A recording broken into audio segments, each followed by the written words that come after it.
সহজভাবে। হ্যাঁ বুঝা দেন এটা যদি আমি ই করে ধরি তাহলে তো মারা যাবে। এখানে কাটমার নাই দেখছো, এই যে কাটমার আছে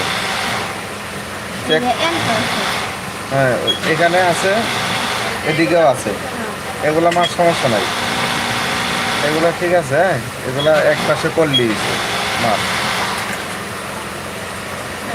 এমনি ধরলে যাই, এমনি ধরলে বুঝতে পারবি এই একটা মাছ ওই একটা মাছ, যেমন এই একটা এই একটা এই মাংস